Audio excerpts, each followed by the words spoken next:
Hello, I'm Kevin Curtin, and welcome to another episode of Powerful People, where we at Power for Parkinsons interview people who are doing incredible things and making a difference for individuals living with Parkinson's and, of course, their families and care partners.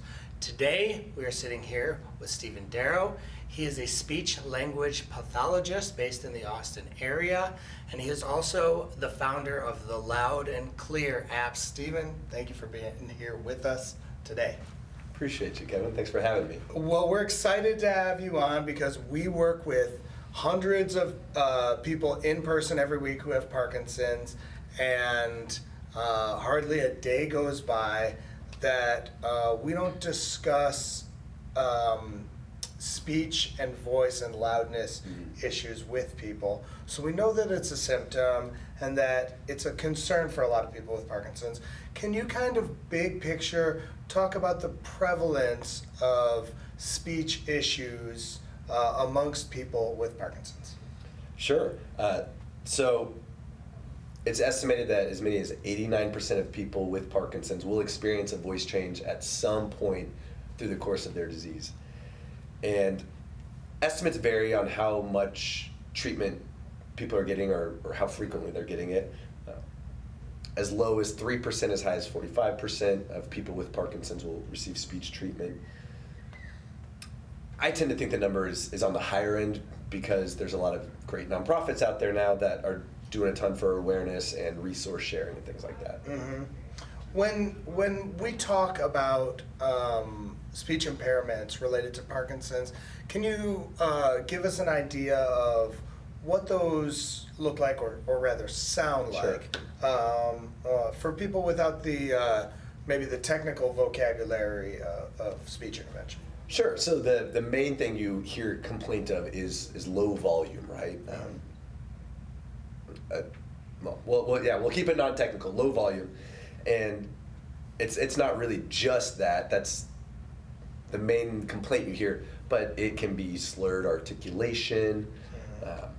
Every once in a while, it can be like a hurried speech, a flatness of affect, right, where there's very little emotion in somebody's voice, even if they're really excited or even if they're really upset and empathetic. It just comes across real monotone like that. Sure. Mm-hmm. Why? Let's talk about why it's an issue for people when they have a speech issue or their speech drastically changes. You know, one thing I think about a lot is it's a loss of an ability to fully communicate what you're trying to get across from people, and that can certainly lead to a lot of issues that people could have, whether it's like day-to-day stuff like going to the store and going to the doctor and getting your car work done or something, or running your business or whatever it is, but then also making new friends and having a fulfilling life like that. How important is it for people to have, a usable command of their speech? I'm a speech language pathologist. I'm too biased to answer this question. Okay. It's paramount to me, in my opinion, because, well, let me back up a step. So at Loud and Clear, we say we help you keep your independence, because that, to me, really is what you're forfeiting as your voice diminishes. Something that's really a common story is people are with their family or whatever, and they're trying to get their message across, and people keep asking them to repeat themselves. It's super annoying to that person or even to their family. Sure. Eventually, they're stopped asking. Their family stops asking them to repeat themselves, and that's when you see that social isolation, that withdrawal. And we already know that depression and apathy can be non-motor symptoms in Parkinson's, and so there's this compounding effect there. Yeah. Can be pretty devastating. Loss of community, right? You're talking about being able to talk with friends and family and wherever you are out in the community. When you see that withdrawal, a lot of times that accelerates some of the nastier parts of the disease. Yeah.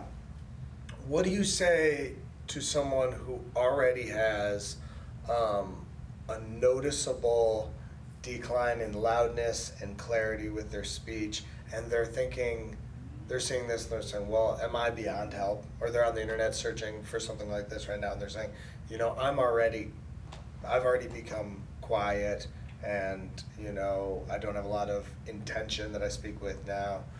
You know, I guess this is just my life. At that point, if there's already a marked impairment, can we still gain ground? Can we come back to a place where we can have the social relationships that we're used to and stuff? And what does it take? Sure. So the answer is a resounding yes. You can recapture a lot of the lost function. Sometimes you can't get all the way back to normal, but you can still, and I say normal, right, pre-disease state, right? Mm-hmm. But you can get pretty close a lot of times. So to that group specifically, definitely it's not too late. That sort of consistent work, I'm sure that awesome work you guys do at Power for Parkinsons, consistency must be something you guys talk about a lot, right? You can't just come in and drop in for a super intense exercise once a month and hope that you're gonna see a lot of improvement.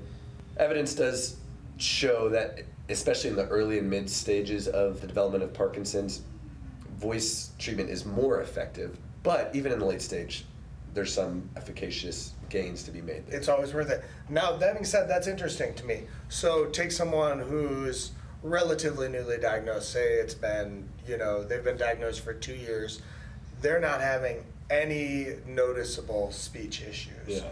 Should they begin to learn how to work on speech exercises or therapy? So that's in order to maintain. Sure, that's a fantastic question. Let me answer from a couple different perspectives. Okay. So as speech therapists, sometimes we can lose sight of the perspective from a person with Parkinson's, where, you know, we're just really one piece of the puzzle for them. So sometimes we can get frustrated that, hey, why isn't this person making the effort or seeing the obviousness here of why they need to be doing these exercises. Right. So this person who's newly diagnosed, they might be reeling. They might, you know, have been spending the last 18 months navigating their general practitioner, sending them to their neurologist, sending them to a movement disorder specialist, being told they need to start physical therapy immediately. There's like a whole array of things that could be happening. So meanwhile, they're adjusting to a new medication that's totally changing how they feel on it. Yeah. Their care partner might be feeling overwhelmed because maybe they're having to accompany them to all. So I always try to keep in mind, hey, I'm just helping with one piece of the puzzle. Yeah. Now, the whole reason I started Loud and Clear is it's based on 3 things. 1, we know how effective voice exercise is. It's extremely robustly documented at this point. 2, I think that to your point, it is prescribed much too late in the game. Okay. I don't know why we would wait until somebody loses functionality to encourage them to do exercises to gain function. That's like, you know, somebody is, they love working out, and it's like we're saying, hey, you don't need to work out, and we wait until their muscles atrophy and say, okay, now go work out so you can get your muscles back. And 3, I think that right now, in our current landscape, that it's overly gatekept. Oh, interesting. Okay, well, this is a great time to kind of segue into the app itself and make sure that everybody knows about Loud and Clear. So I've been using Loud and Clear. I'm not an individual with Parkinson's. My father has had Parkinson's for about 20 years, so I'm very familiar with it. Work with people with Parkinson's, and now I'm assisting in a vocal power hour class and helping people with using their face muscles and. Did you watch that video I sent over? Absolutely, yeah. How was it? Is that helpful? Very helpful. Oh, good. Very helpful. I'm so glad. So, loud and clear. So I've been using it kind of as a training tool for myself. It is an app that has daily exercises, and it is interactive in the sense that the microphone on your phone is responding to your voice and telling you how you are doing on it and giving you, you need to be louder on this one. I found it to be fantastic, very easy to use, Appreciate a motivating factor by sending you like, hey, you have an exercise today, or today's a great day to exercise. It's and that it's free is incredible. What a great resource. Tell us about why you wanted to put these kind of exercises in the format of an app and bring it to people in that sense. Sure. Well, thank you for the kind words, by the way. You're welcome. So, I am very pro voice treatment for people with Parkinson's. I think that is really necessary for a big portion of people with Parkinson's. What doesn't exist or didn't exist for the last until the last 8 years is a way for people to practice their voice in their pocket, right? So yes, there's daily exercises, but if somebody can only drop in 2 or 3 times a week, hey, great, whatever you got. Because prior to digitizing it, the way somebody would do their voice exercise, they'd get handed a sheet of paper, they'd go get a microphone from Radio Shack that would display, hey, here's how loudly you're speaking, if they know what 68 decibels actually means or 72 decibels actually means. So putting it all inside of your phone, and by the way, you'd see people a week later say, hey, did you do your homework? Oh no, my dog ate it, or we went on vacation and I left it, or whatever. Yeah. It's a lot less likely to happen with your phone. And we recently, so we have this asynchronous voice exercise like you described. I also run a Friday voice class. Those recordings now live in the app, and we hired physical therapists to come get some different physical exercise modules as well. So offer a wider range to make sure that we're serving as many people with Parkinson's as we can. And thank you for mentioning that it's free. Something that I am not great at remembering to bring up is that we are also a nonprofit. We're a 501c3. Right. And I mean, that's when we're talking about serving the most people, to me, having services come at no barrier, the first thing, the greatest thing you can do for that is making it free and accessible. Yeah. So, It's funny you say that. There was actually a very small point in time when, excuse me, we had a price tag on it. It was a couple bucks a month, but then I realized along the way, I was like, wait, this is kind of against the ethos of why we created this in the first place. So that was short-lived, and now all of it is free and will be as long as I'm in charge. That's fantastic. So tell people, can you tell us about some of the exercises that somebody might encounter when they use Loud and Clear? Sure. So if they're doing the text-based exercises that are what you were talking about, where it's giving you certain instructions and there's example videos, you'll see things like some loudness warm-ups where it's working on the actual volume, work on some pitch warm-ups that, pitch is more like how high, how low you're speaking. Glides and stuff like that. And then it has different voice prompts, like things that are designed to make you have to think a little bit as you're speaking, because that's where you can see a lot of the fall off for people with Parkinson's. They'll be great at saying "off" for 10 seconds, nice and loud. Yeah. But as soon as they're having to think about what they're saying, that can reduce their volume, kind of push them back towards what that Parkinsonian voice that you might have been encountering. Sure, because it kind of takes the intentionality out of it if you're having to think while you do it, Exactly as opposed to delivering this line. Yeah, so it might have them complete a phrase or name 3 items to a category or answer trivia questions, things that are meant to be not automatic, not super brain busters or anything like that. Sure. And also, along the way, it's meant to make it more engaging and help with a little bit of acuity as well. Yeah. Well, I definitely have I have some fun with it on, and I love a license to be loud, you know? So it does a great job of that. One thing that I've been thinking about a lot with Parkinson's and voice, I've heard it said from both speech language pathologists who focuses on Parkinson's, and also in books and online training, the idea that we shouldn't always do what feels natural. Yeah. A counterintuitive instruction in some way, because don't do what feels natural. Mm-hmm. But what I'm learning is that to a person with Parkinson's, where it is impacting their voice, their perception of their loudness is not the same as maybe where their loudness was before, or what the people interacting with them are used to, right? Mm-hmm. So often we're asking people to exaggerate and be louder than they think they are. Is that accurate, and why is that? Yeah, so with Parkinson's, you're spot on. There is this sensory feedback loop break where if you or I aren't speaking loudly enough, we automatically adjust without giving it much thought. Sure.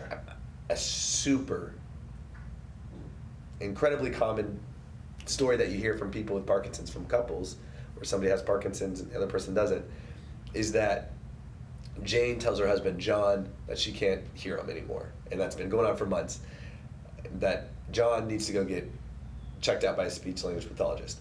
And John says, no, your hearing's going bad, Jane. So Jane goes to the audiologist, comes back with a clean bill of health from the audiologist, Right. and then John comes into our office to get some speech eval because he didn't realize that he was speaking softly. It was only after being told for months or even years. And how do they do that? Do they do it with a decibel reader, or do they do it with recordings and show it back to you? No, it can be both. It totally can be both. Uh-huh. Where, because everybody has a smartphone these days, you can give immediate feedback, but it would be putting somebody through some different voice,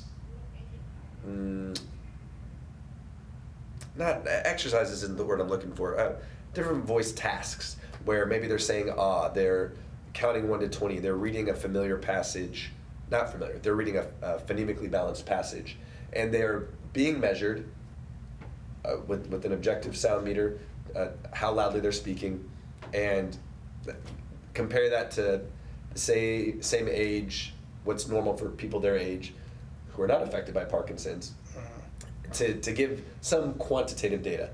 Qualitatively, we could just record somebody and say, hey, here's before and after, because one of the things that is so remarkable that kind of drew me into this space in the first place is how effective voice treatment is for this specific population, or maybe I should say how effective it can be.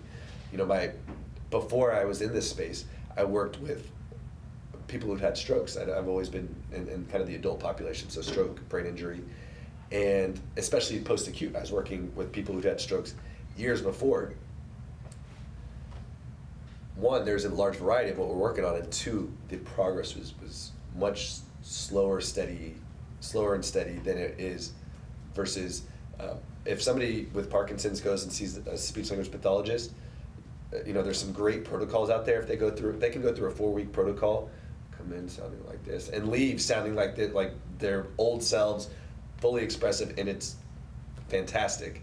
Sorry, I got. No, that's off a great. little This bit on is a what rabbit we, trail. I think we want people who are seeing this to hear that that these kind of interventions can make just an enormous difference in people's vocal volume and clarity, and therefore quality of life, overall Exactly. wellness, mental health, feeling of worth and inclusion. Yeah, and that's another place that loud and clear comes in, is after somebody's gone and completed this 4-week protocol, it's all too common a story that 6 months later, all of those gains they just worked really hard for, they've lost because they haven't stayed, whether it's they haven't stayed motivated, haven't had the time, lost their exercises.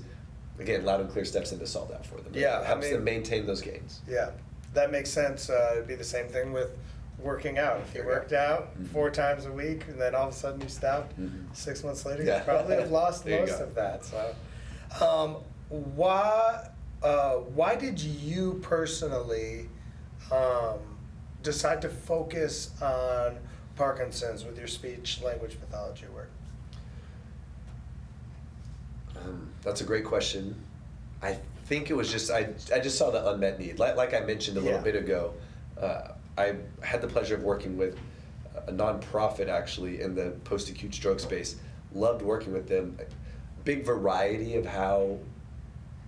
where the deficits were and therefore what the treatment plans looked like. With Parkinson's, the way we treat it from a voice standpoint is a little bit more homogenous, and seeing this huge gap, right? We mentioned almost 90% of people with Parkinson's will experience a voice change throughout the course of their disease, and as little as 3% actually receive intervention. What's going on here? Yeah. And so I just stepped in to fill that. The need is great.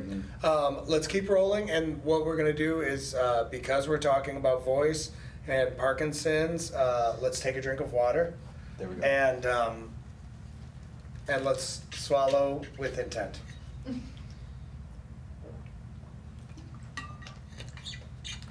Because the next thing I wanted to talk about was swallowing.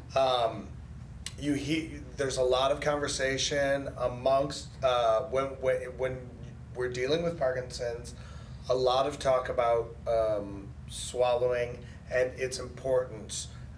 Can you talk about the why it's particularly important with Parkinson's populations and how it relates to speech and how it all connects? Sure. So that is there's a lot in there. I'll start with,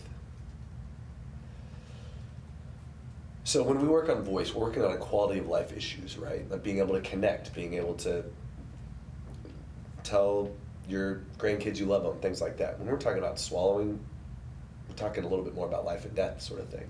So the incidence of aspiration pneumonia, or in other words, an infection in your lung from food or drink going down the wrong way chronically, with people with Parkinson's is much higher than with the general population.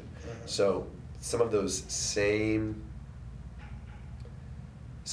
underlying same underlying cause of why somebody's voice might have changed also could cause some swallowing changes. We're talking diminished amplitude of motion, like the muscles firing in a smaller way. Right. Some discoordination, right? Some sensory impairment, right? These are 3 things we've already talked about as they relate to voice, as they relate to swallowing. They can really be impactful in that way.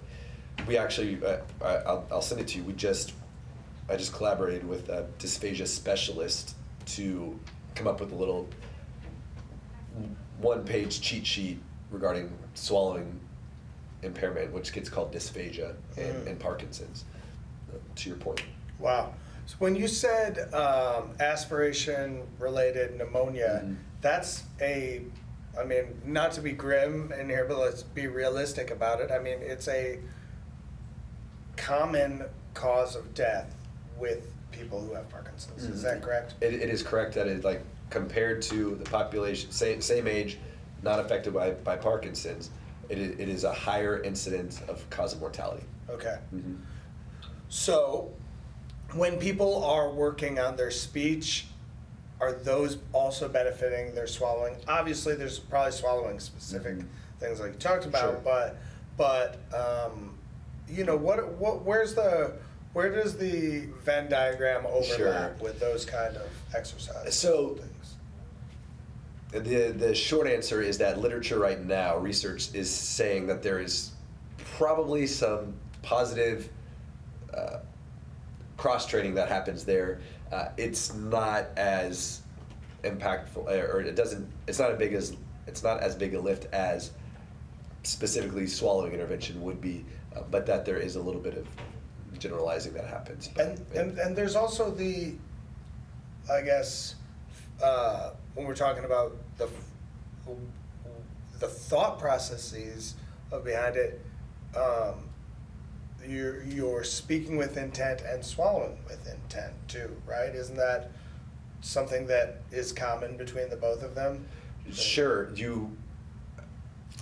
I mean, we're talking about something that most people don't think about swallowing. Right? Yeah.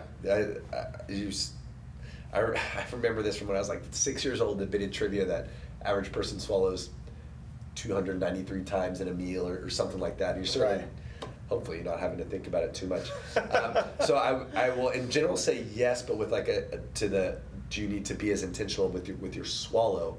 In general, I'll say yes, but I will also bring with it the caveat that it's best to see a speech therapist. The speech therapist can help you with your swallow, because I would hate for somebody to develop like a maladaptive behavior trying to think about swallowing really deliberately. Gotcha. Same as with speech, right? Like it's not just about being loud, because you can be loud in actually a harmful to yourself way. You can be, instead of like a clearer tone, like an you could Yeah. And that's why it's really important that instructors such as yourself, therapists, any sort of person who's helping with that, is listening for, wait, hold on. We're not just going for an increased volume. We really need to be doing it in a way that's healthy for your vocal folds and keeping you protected.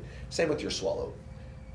Yes, it could probably and is likely that focusing on your swallow would be a benefit, but you don't want to just say across the board, like just swallow hard or something. Yeah.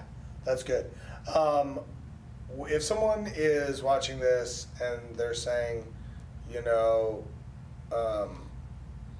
my loved one with PD, or I have PD, and when should I seek treatment? Yeah.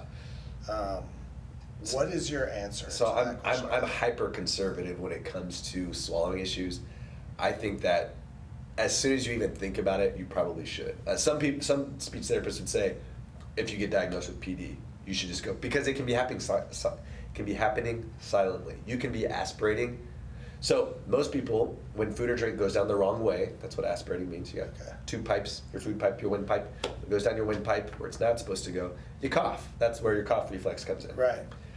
For some and you people, go, sorry, I went down the wrong tube. Exactly. Whatever. But if you have decreased sensation, maybe you don't notice that it's happening. And so, things to be on the lookout for yourself or for your loved one. If you coughing, throat clearing, especially around mealtime or shortly thereafter, even things like it could be like runny nose and watery eyes, weight loss if it's happening chronically. Mm-hmm. So, some people would say as soon as you have a PD diagnosis, because worst case scenario is you're giving yourself a baseline that 2 or 3 years later you can compare against. If you wanted to be a little, if you're already juggling a lot and that's not for you, I would say as soon as you are thinking, do I have a swallowing issue, or as soon as your loved one is wondering, do you have a swallowing issue? So I gave you some signs and symptoms, but again, it can happen without you having any of those things because of decreased sensation. Yeah, that's good. Okay, so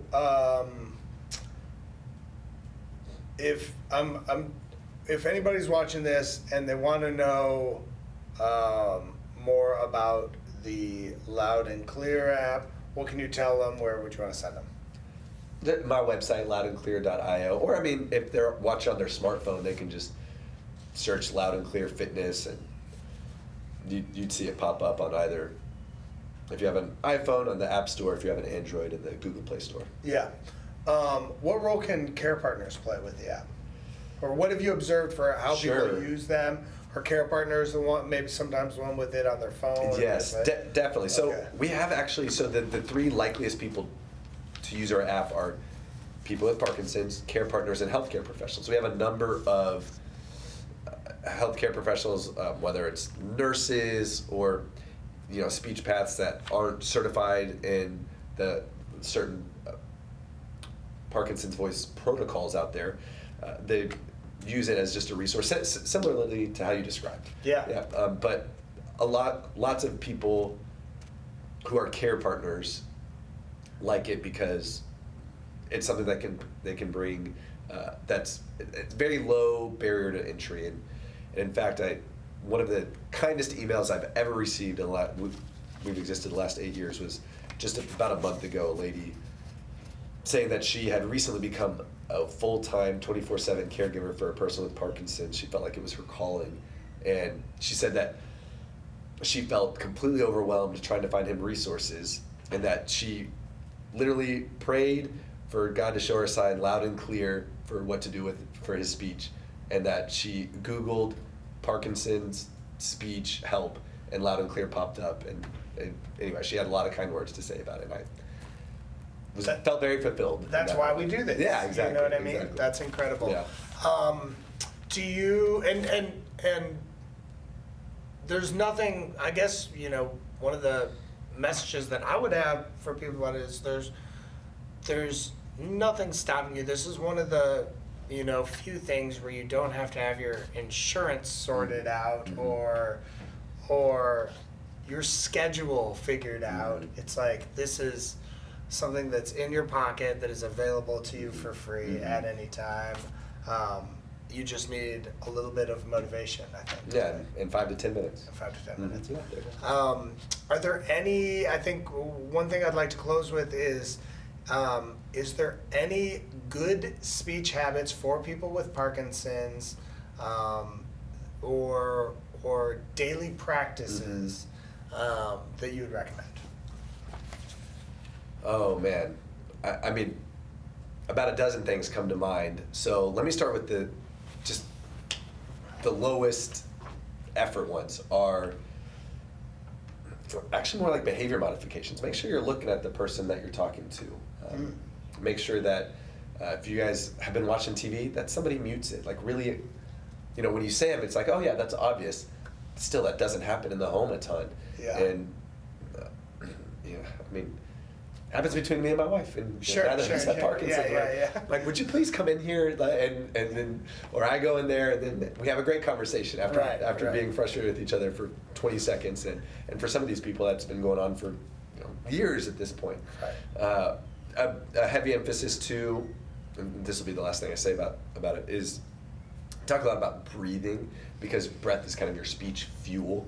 So if somebody with Parkinson's has sort of that stooped posture that you might observe, well, their lungs are being a little bit compressed, so they can't get the speech fuel they need. So posture and breath support are connected, and that's something that we always start with actually in our Friday Zoom classes, because I can't be telling people to start with a nice deep inhale if they're all hunched over and they can't engage their diaphragm the way it's meant to be to fill up their lungs so that they can be speaking as loud and as long as they need to. Yeah, beautiful.